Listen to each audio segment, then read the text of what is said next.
Hello students, आप सभी का मेरे YouTube channel MSS medical student support में बहुत वेलकम। आशा करता हूँ स्वस्थ होंगे।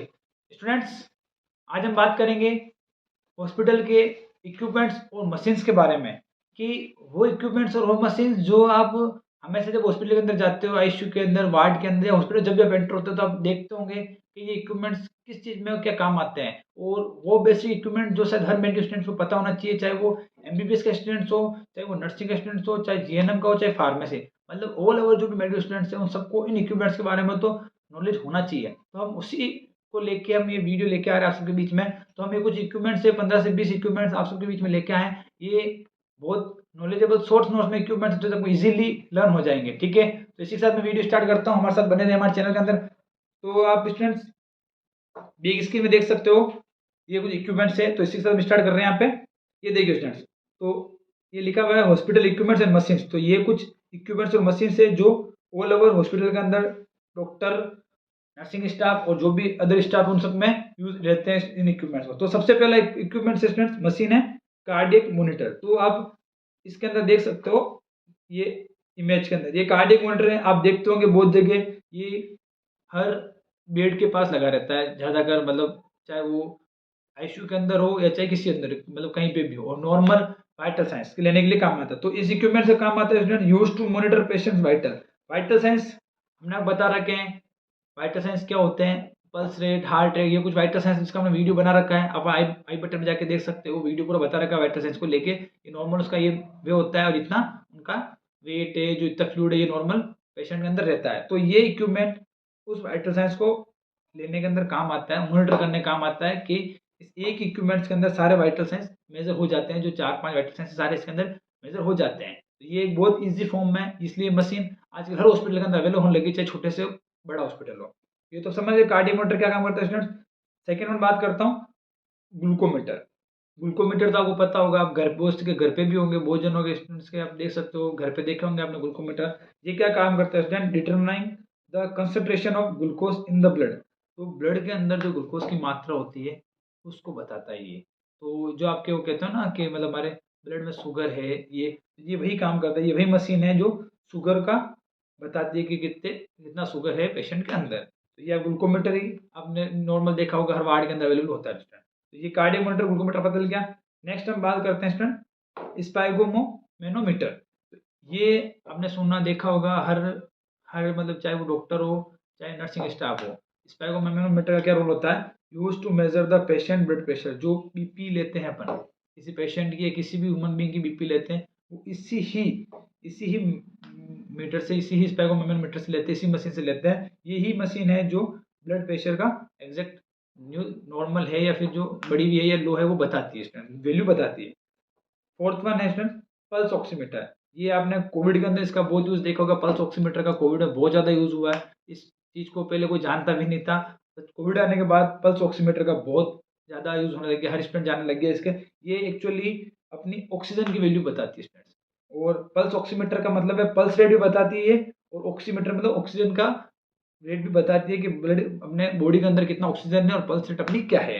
ठीक है स्टूडेंट्स, ये हो गया आपके। फिर नेक्स्ट है एमआरआई मशीन। एमआरआई मशीन आप डायग्राम में देख सकते हो। एमआरआई मशीन ऐसी होती है, आपने शायद बहुत ने नहीं देखी होगी, इसका अच्छा काम नहीं पड़ता हर एक के, बट जिनके काम पड़ा है वो आप देख सकते हो। बाकी पर सभी स्टूडेंट को पता होना चाहिए एमआरआई मशीन क्या काम आती है स्टूडेंट। एमआरआई मशीन क्या करती है, use to determine the brain disease. जो ब्रेन की डिजीज होती है, जो बहुत डीप और इंटरनल, अपन किसी को जैसे हेमरेज हुआ है या वो एक्सीडेंटल केस होता है, उसके अंदर अगर किसी पेशेंट की ब्रेन के अंदर हेमरेज हुआ है, कोई भी चीज हो, तो उसका कोई पता लगाना हो ज्यादा, अगर एमआरआई करते हैं उससे क्या होता है, डीप से डीप चोट होती है ना, वो इससे पता लगा सकता है एमआरआई मशीन। जो ब्रेन की डिजीज होती है उसके लिए ज्यादा करके यूज की जाती है एमआरआई। फिर बात करते हैं कैथेटर। ये तो आपने नॉर्मल देखा होगा। कैथेटर क्या होता है स्टूडेंट, ये होता है use to collect and drain the patient urine. जो पेशेंट का यूरिन होता है उसको कलेक्ट करने के लिए कैथेटर का यूज करा जाता है। नॉर्मली ओल्ड एज पेशेंट जो भी होते हैं उनके अंदर, जिनको चलने में प्रॉब्लम आती है, या फिर जो किसी एक्सीडेंटल पेशेंट है जो चल नहीं सकता है, आईसीयू पेशेंट है या फिर कोमा पेशेंट है, उनके जो यूरिन का सिक्रेशन है, यूरिन का आउटपुट है, वो इसी ही कैथेटर की वजह से होता है। चाहे वो मेल हो फीमेल, दोनों के अलग अलग रोल होते हैं कैथेटर के, दोनों की वैल्यू सेम रहती है, बट यही कैथेटर है जो मेल और फीमेल में यूज किया जाता है स्टूडेंट। तो कैथेटर का मतलब समझ गए, नॉर्मल है जो आपको पता रहना चाहिए। नेक्स्ट में बात करते हैं अपन नेसोगैस्ट्रिक ट्यूब स्टूडेंट। नेसोगैस्ट्रिक ट्यूब आपने सुना होगा, नहीं सुना हो तो आप पता लगा दो कि नेसोगैस्ट्रिक ट्यूब क्या होती है। Tube carry food and medicine to stomach from nose. की कोई कोई पेशेंट है जो अपने मुंह से माउथ से ओरली या फिर कोई फूड कंटेंट नहीं कर पा रहा है या कोई मेडिसिन कंटेंट नहीं कर पा रहा है, उसके लिए ये ट्यूब है जो डायरेक्ट नोजल जो नेजल होती है, नोज से लेके स्टमक में इंसर्ट की जाती है, इसके थ्रू उससे फूड एंड मेडिसिन प्रोवाइड कराती है आउट टू इनर वे के अंदर। तो ये नेसोगेस्ट्रिक ट्यूब इसलिए से कहते हैं, जो नोज के थ्रू ट्यूब डाली जाती है, स्टमक के अंदर रहती है वो डायरेक्ट, तो उससे अपन फूड एंड मेडिसिन प्रोवाइड करवाते हैं स्टूडेंट। फिर है ईसीजी मशीन। ईसीजी मशीन आपने देखी होगी, इलेक्ट्रोकार्डियोग्राफी मशीन कहते हैं इसे स्टूडेंट, आपने बहुत सुना होगा ईसीजी मशीन का क्या होता है। तो ये होती है help diagnose certain heart condition, जो हार्ट की कंडीशन होती है पेशेंट के अंदर, उसकी एग्जैक्ट जो वैल्यू होती है वो ईसीजी के थ्रू पता करते हैं, जो नॉर्मल हर हॉस्पिटल के अंदर आजकल होने लग गई ईसीजी। तो ये हार्ट की कंडीशन बताती है, एग्जैक्ट जो वैल्यू होती है उसका बताती है। नेक्स्ट बात करते हैं स्टूडेंट ऑपरेटिंग टेबल। ये आपने बहुत से स्टूडेंट नहीं सुना होगा ऑपरेटिंग टेबल क्या होती है, और जिसने सुना है वो तो अच्छी बात है, बट ऑपरेटिंग टेबल ये होती है स्टूडेंट, आप ये टेबल है, आप इमेज में देखिए, ये नॉर्मल बेड नहीं है स्टूडेंट। आप सोच रहे होंगे कि नॉर्मल बेड, ये नॉर्मल बेड नहीं है। ऑपरेटिंग टेबल क्या होती है, the table on which the patient lies during a surgical operation. Means किसी पेशेंट को अगर सर्जिकल कंडीशन है कि सर्जरी करने की जरूरत है, उस कंडीशन में ऑपरेटिंग टेबल पर ही सर्जरी करते हैं। इस ऑपरेटिंग टेबल की खासियत है ये 360 राउंडेबल होती है, मतलब इस ऑपरेटिंग टेबल में हर तरह की फैसिलिटी अवेलेबल होती है, चाहे पेशेंट को किसी भी सिचुएशन में मेजर करा जाए, किसी भी सिचुएशन में अगर सर्जरी करनी चाहे, चाहे ऊपर से लेके नीचे, तो उस कंडीशन में इस ऑपरेटिंग टेबल का यूज करता है, जिससे डॉक्टरों को इजी रहती है सर्जरी करने के अंदर, तो बार बार मूवमेंट कराने की जरूरत नहीं पड़ती, टेबल ऑल ओवर 360 राउंड होती है स्टूडेंट्स। फिर नेक्स्ट बात करते हैं स्टेथोस्कोप। ये तो आपने बहुत नॉर्मल सुना हुआ स्टेथोस्कोप, अपने हर डॉक्टर, हर नर्सिंग स्टाफ, हर कंप्यूटर के गले में देखते हो स्टेथोस्कोप लगा, तो पर स्टेथोस्कोप का रोल आपको नहीं पता। आप तो ये सोचते हो स्टेथोस्कोप हार्ट बीट ही पता लगाता, पर नहीं स्टूडेंट, स्टेथोस्कोप का रोल होता है listen to the sound generated internally by your heart, lung and intestinal tract, कि ये लंग से लेके हार्ट से लेके इंटरनल ट्रैक्ट के अंदर जो भी साउंड जनरेट होती है, उस चीज को अपन स्टेथोस्कोप से मेजर करते हैं by doctor, by compounder nursing staff. ये स्टेथोस्कोप ये काम आता है स्टूडेंट्स, ठीक है। नेक्स्ट आगे बढ़ते हैं अपन ओटोस्कोप। ये आपने शायद नहीं सुना होगा ओटोस्कोप। तो ओटोस्कोप आपने डायग्राम में देख सकते हैं स्टूडेंट, एक ये डायग्राम क्लीन बता रखा है कि इससे कोई डॉक्टर है जो किसी पेशेंट के ईयर के अंदर ओटोस्कोप डाल के देख रहा है। तो ओटोस्कोप क्या होता है, use to look at the outer ear के ना इंटर, मतलब किसी ईयर की डिजीज, इंटरनल ईयर की डिजीज है, उसको कैसे डॉक्टर मेजर करता है, ओटोस्कोप के थ्रू इजीली देख पाता है स्टूडेंट्स।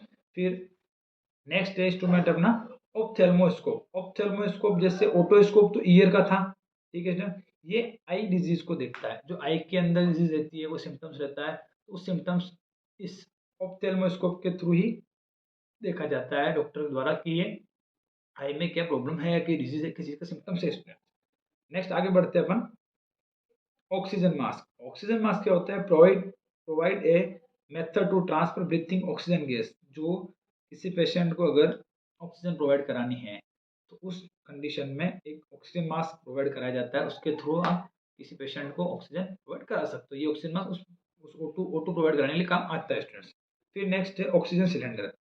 तो ये तो ऑक्सीजन मास्क है, बट ये कनेक्ट किससे होता है, ऑक्सीजन सिलेंडर से, ये इससे कनेक्ट रहता है ऑक्सीजन सिलेंडर से। तो उससे क्या होता है, ऑक्सीजन सिलेंडर के अंदर ऑक्सीजन एक मात्रा में ऑक्सीजन स्टोर रहती है, हर हॉस्पिटल के अंदर ऑक्सीजन अवेलेबल है, हर सिलेंडर अवेलेबल है, यही सिलेंडर इस ऑक्सीजन मास्क से ट्यूब से कनेक्ट रहते हैं, जो एक मात्रा के अंदर पेशेंट के अंदर ऑक्सीजन प्रोवाइड करवाते हैं स्टूडेंट्स, ठीक है।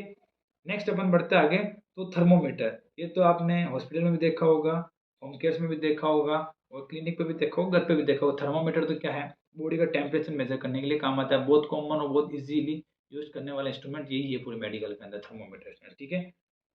और नेक्स्ट अगर बात करते हैं वेंटिलेटर मशीन। ये ज़्यादातर बहुत सीरियस कंडीशन में ये मशीन्स होती है। आजकल तो होमवे मशीन्स भी आ गई, वेंटिलेशन बहुत छोटे छोटे वेंटिलेटर भी आ गए, बट ये क्या काम आती है, in an emergency if a condition makes it difficult to breathe on your own. मतलब इसका मतलब है कोई पेशेंट है, कोई कंडीशन के अंदर वो खुद से ब्रीथ नहीं ले पा रहा, किसी कंडीशन में कोई पेशेंट खुद से ब्रीथ नहीं ले पा रहा, तो उसे वेंटिलेशन पे रखा जाता है। तो वेंटिलेटर मशीन है जो उसे डायरेक्ट ऑक्सीजन प्रोवाइड करवाती है। एक सीरियस कंडीशन के अंदर भी कह सकते हैं अपन, इस पेशेंट को सीरियस इमरजेंसी कंडीशन के अंदर तो उसे वेंटिलेशन की जरूरत पड़ती है, ठीक है। अब अपन आगे बढ़ते हैं, डिफिब्रिलेटर। डिफिब्रिलेटर आपने कभी शायद नहीं सुना होगा, इसका मैं रोल बताता हूँ, restore a normal heart beat. तो आपने सीपीआर का नाम तो सुना होगा, तो ये सीपीआर का पार्ट ही है स्टूडेंट। डिफिब्रिलेटर एक सीपीआर है जो डिफिब्रिलेटर का पार्ट है, कि एक कोई कंडीशन में किसी पेशेंट का हार्ट वर्क करना स्टॉप हो जाता है at the moment, at the normal value में किसी पेशेंट का हार्ट स्टॉप हो जाता है वर्क करना, उस कंडीशन में डिफिब्रिलेटर यूज करके उस पेशेंट को हार्ट को अपन वापस जनरेट कर सकते हैं। इसके चांसेस बहुत मतलब रेयरली रहते हैं 50-50%, but if in condition like show हो, क्या कोई करंट की कंडीशन हो या कोई झटके की कंडीशन में अगर पेशेंट का हार्ट रुक गया हो बंद काम करना, तो उस कंडीशन में डिफिब्रिलेटर का यूज़ करके उस पेशेंट की हार्ट बीट को अपन वापस जनरेट कर सकते हैं। तो इसलिए डिफिब्रिलेटर का यूज़ करते हैं स्टूडेंट्स, ठीक है। नेक्स्ट है इमरजेंसी कट। आपने नॉर्मल टोली देखी होगी किसी भी हॉस्पिटल में, बट ये इमरजेंसी कट होता है स्टूडेंट्स, ये ज़्यादातर इमरजेंसी वार्ड में रहती है। इसका रोल होता है स्टूडेंट्स कि किसी भी इमरजेंसी पेशेंट, क्योंकि वो चाहे एक्सीडेंटल पेशेंट हो या चाहे स्नैक बाइट पेशेंट हो या फिर कोई भी करंट का पेशेंट हो, उस पेशेंट के अगर कोई किसी भी चीज़ की नीड हो तो उस टाइम ये इमरजेंसी कार्ड के अंदर सब तरह की चीज़ें अवेलेबल रहती है। तो उस टाइम क्या है, भागने की जरूरत नहीं पड़ती, इसके अंदर लमसम छोटी चीज़ से लेके बड़ी से बड़ी चीज़ अवेलेबल रहती है वो इमरजेंसी पेशेंट को प्रोवाइड कराने के लिए, ठीक है स्टूडेंट। इमरजेंसी कार्ड का रोल ये होता है। नेक्स्ट है स्टूडेंट डायलिसिस मशीन। डायलिसिस के बारे में सुना होगा, हेमोडायलिसिस क्या होता है, डायलिसिस क्या होता है, बट इसका मैं आपको कॉमन बताऊं बेसिक के अंदर। To remove waste products and excess fluid from the blood when the kidney stop working. Kidney का रोल आपको पता है, ब्लड को फिल्टर करना। एक टाइम पे किसी भी ह्यूमन बीइंग के अंदर अगर किडनी ब्लड को फिल्टर करना बंद कर देती है तो उस कंडीशन में डायलिसिस कराते हैं। डायलिसिस होता है वो मशीन जो ब्लड को फिल्टर करती है, उस ब्लड को फिल्टर करती है और कोई भी अगर उस ब्लड में से जो भी वेस्ट मटेरियल है उसको बाहर निकाल के प्योर ब्लड वापस अपने बॉडी में जनरेट करती है। डायलिसिस मशीन का ये वर्क होता है स्टूडेंट, ठीक है।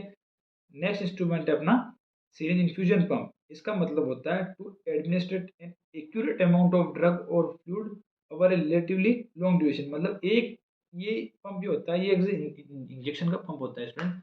इंजेक्शन प्रोवाइडेशन होता है, बड़े बड़े इंजेक्शन लगते हैं 50 ml से 100 ml इंजेक्शन होता है जिस इन्फ्यूजन के अंदर पुट अप किए जाते हैं। उसके अंदर क्या होता है, कोई पेशेंट को अगर फिक्स एक्यूरेट अमाउंट में फ्लूइड ही इंसर्ट करना है बॉडी के अंदर, फिक्स एक्यूरेट अमाउंट के अंदर और लंबे समय तक करना है, तो उसके लिए इन्फ्यूजन पंप रखा जाता है। उसके अंदर क्या होता है कि एक मात्रा होती है जो वैल्यू फिट कर देते हैं कि इतने ml इस इतने मिनट में चढ़ना है, तो वो इन्फ्यूजन उसी मिनट में इतने ml प्रोवाइड कराता है उस बॉडी पेशेंट के बॉडी के अंदर। तो infusion pump, syringe infusion pump का ये यूज रहता है। नेक्स्ट है अपना सक्शन मशीन। सक्शन मशीन आपने देखा होगा बहुत से हॉस्पिटल, सक्शन मशीन बहुत कॉमन वर्ड है। इस मशीन का वर्ड बताता हूँ, for the removal of secretion from the respiratory tract. कि रेस्पिरेटरी ट्रैक्ट जो अपना होता है उसके अंदर अगर ब्लड या कफ या कोई भी तरह का फ्लूइड जम जाता है उस वक्त सक्शन करके उसको बाहर निकाला जाता है। ये मेनली ऑपरेशन या सर्जिकल कंडीशन या कोई आईसीयू वाली कंडीशन के अंदर कोई भी ओल्ड एज है वो अपने आप से बॉडी उसका वर्क नहीं कर रही है तो उसकी रेस्पिरेटरी ट्रैक्ट के अंदर कफ या ब्लड या किसी तरह का फ्लूइड जम रखा हो तो सक्शन मशीन के द्वारा सक्शन मशीन करके उस चीज़ को बाहर निकल जाता है। तो स्टूडेंट्स ये कुछ 21 इक्विपमेंट्स थे, मशीन्स थी हॉस्पिटल में जो आपको कॉमनली याद रहनी चाहिए, ये आपके बहुत काम आने वाली है। आप सबको पीडीएफ इसका मैं ग्रुप के अंदर भेज दूंगा, ग्रुप का लिंक हमने डिस्क्रिप्शन में डाल रखा है, इसका पीडीएफ उसमें डाल दूंगा। ये बहुत कॉमन है जो 21 है, ये मतलब सब हमने वो सारी चीज़ें बता दी है इसके अंदर कि 21 मशीन्स, ये 21 इक्विपमेंट्स जो आपको कॉमनली याद रहने चाहिए, जो हर हॉस्पिटल के अंदर अवेलेबल रहते हैं, चाहे आप ऑल ओवर पूरे वर्ल्ड में कहीं चले जाओ, ये वही इक्विपमेंट्स है जिसका रोल हर जगह पूरे वर्ल्ड के अंदर इन इक्विपमेंट्स का सेम रोल रहता है। इनको आपको पता रहना चाहिए। और कुछ कुछ इक्विपमेंट्स के रोल है उसके जो नॉर्मल वैल्यू है, जैसे थर्मोमीटर है, स्पैगोमोमेनोमीटर है, पल्स ऑक्सीमीटर है, ऑक्सीजन का है, तो हमने इसका वीडियो भी बना रखा है, इसकी क्या वैल्यू रहती है उसका हमने आई बटन पर आप जाकर देखिए, उसका हमने वीडियो बना रखा है, उसकी क्या नॉर्मल वैल्यू रहती है। तो ये कुछ इक्विपमेंट्स आपको ध्यान रखना चाहिए जो मेडिकल स्टूडेंट्स हैं उनको, ये उनके लिए बहुत बेसिक है, काम आने वाली चीज़ है कि कभी भी इनका यूज़ पड़ जाता है। मैं तो कहूँ चाहे नॉन मेडिकल स्टूडेंट्स हो उनको भी पता रहना चाहिए जो नॉन मेडिकल है कि ये बहुत काम आने वाली चीज़ है। तो इसी के साथ मैं वीडियो समाप्त करता हूँ। हमारे चैनल पर बने रहे, हमारे चैनल सब्सक्राइब करना ना भूले, वीडियो को लाइक करना भूले, शेयर करना भूले स्टूडेंट।